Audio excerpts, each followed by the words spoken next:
দেখে হয়তো আপনারা বুঝতে পারবেন না যে এটা এখন আমি কোন প্ল্যাটফর্মের ভিডিও দেখাচ্ছি। পুরো ভিডিওটা দেখলে আমার বুঝতে পারবেন। এটা হচ্ছে কামারকুণ্ডু স্টেশন।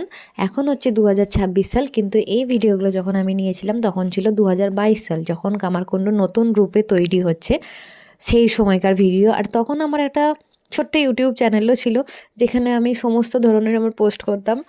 তো কিছু ভুলবশত কারণে সেই চ্যানেলটা অনেক স্ট্রাইক পেতে পেতে ডিলিট হয়ে গেছে। তো আজকে আমি আমার ফোনেতে এই ভিডিওগুলো আবার খুঁজে পেয়েছি, ভাবলাম আপনাদের সামনে তুলে ধরার চেষ্টা করি।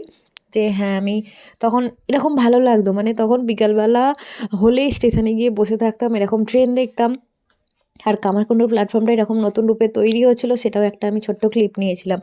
তবে 2022 সালে কামারকুণ্ডুটাকে দেখে যতটা মনে হচ্ছিল যে হ্যাঁ, খুব সুন্দরভাবে ভালোভাবে আসছে, কিন্তু এই 2026-এ দাঁড়িয়ে মনে হচ্ছে যে নতুন রূপ যে কামারকুণ্ডু দেখিয়েছে না, তা অত্যন্ত ভয়ঙ্কর রূপ দেখিয়ে ফেলেছে, যা এখন আমরা আর দেখতে পাচ্ছি না বা নিতে পারছি না।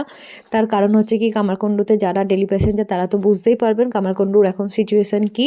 কর থেকে মেনে যেতে গেলে একটা হিউজ, মানে আপনাকে হেঁটে যেতে হবে, সে একটা বিশাল বড় ডিস্টেন্স হয়ে গেছে।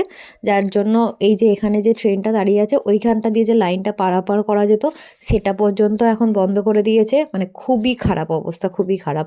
তো এই 2022-এর ভিডিওগুলো দেখলে মনে হতো যে না, সত্যি অনেক কিছু পাল্টাবে, অনেক মেল ট্রেনকে হয়তো, অনেক না হলেও কিছু কিছু হয়তো দাঁড় করাবে, তো অনেক দেখে একটা এনজেপি টাইপের ফিলিং আসতো, সত্যি বলতে কি এটাই।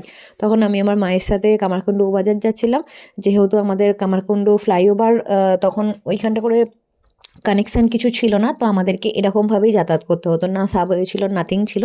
তো পরের ভিডিও নিয়ে বাকিটা বলছি।